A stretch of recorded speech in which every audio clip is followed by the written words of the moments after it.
Global music present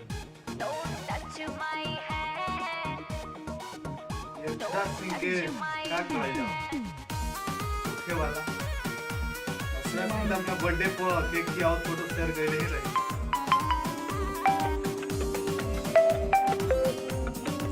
जोड़ी भी अच्छा लगा था वो का बढ़िया सिंगर चाहने वाले बहुत भी थे मेरे, पागल थे हम जो दीवाने थे तेरे। आज भी है आपके अक्षरा जी चाहने वाले चाहने वाले बहुत भी थे मेरे, वाह क्या इकरा पागल थे हम जो दीवाने थे तेरे।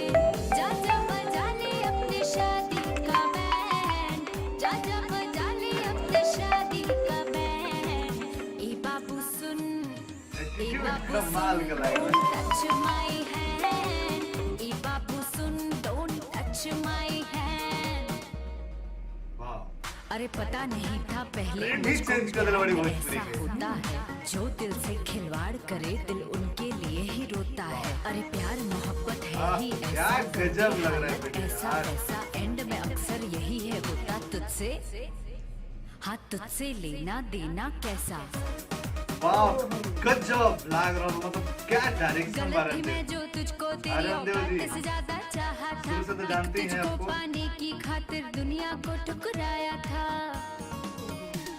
अरे गलत थी मैं जो तुझको तेरी औकात से ज्यादा चाहा था, एक तुझको पाने की खातिर दुनिया को ठुकराया था। बरसों का प्यार किया एक पल में, बरसों का प्यार किया एक पल में।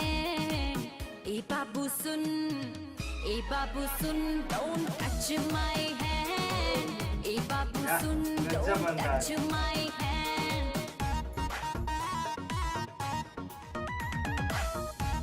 मतलब देखिए लोकेशन कितना जबरदस्त बा हर एक अलग मतलब बहुत सुंदर लग रहा है देखने में वीडियो तो बैकग्राउंड डांसर भी उनका साथी जो लड़की डांस करत तानी जान और अक्षरा सिंह जितना का प्यार किया तुझको नफरत भी उतनी कर लूंगी, शौक से हो जा किसी और का मैं भी शौक से जी लूंगी।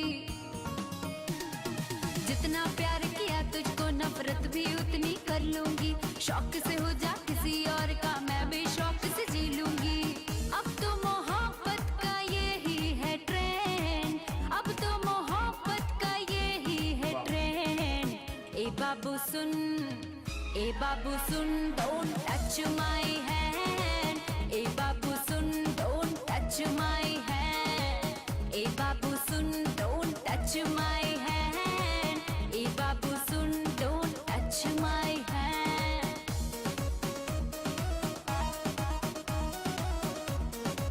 वाह ओह ये पटना के लड़की गाना जबरदस्त बा।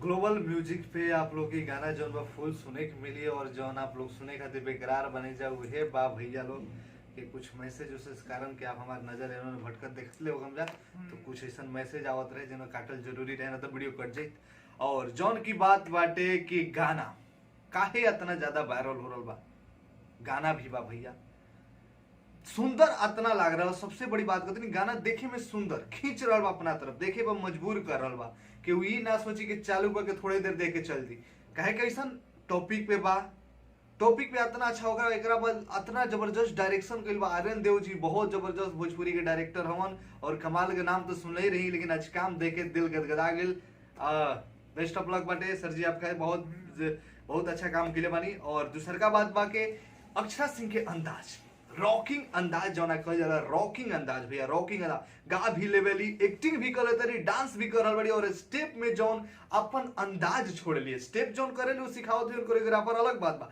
लेकिन जौना में अपन फील अपन अंदाज जौना खाती आप लोग अक्षरा सिंह के जाने नहीं जा चार चांद लगा देवेली वो चीज के कमाल के लागेला एगो ट्रेंड ही चेंज कर दिला बड़ी शायद फीमेल सिंगर नायिका से गायिका बनल बाड़ी ट्रेंड ही चेंज नु कोइले बाड़ी तो हर तरफ से और फ्यूचर भोजपुरी में एगो नया ट्रेंड लेके जहन फीमेल सिंगर खाती रॉकिंग अंदाज में और जबरदस्त बात शब्द हमारा भी कम बा क्या कहीं हमारा तो उतना गाना जबरदस्त बा देखे में इतना अच्छा लगला हमारा भी समझे में नहीं तुम कहीं क्या कर बिल्कुल जबरदस्त बा और अक्षरा सिंह के जो भी फैन वालों सब कुछ यह नहीं हो रहा कि ज्यादा से ज्यादा करके शेयर कर दिया ताकि हमने के दिल खुश होके आप लोग के एक गाना वीडियो रिएक्शन पे जितना ज्यादा सब व्यू देम जा, जितना ज्यादा लाइक देम जा, अगला और भी गाना जितना अक्षर सिंह हुई सब पे रिएक्शन आप लोग के बीच में आवत रही बिना आप लोग के कहले। बाकी नीचे आप लोग रिक्वेस्ट भी कर सकते हैं जा, आप लोग खातिर तब बैठल बानी जा।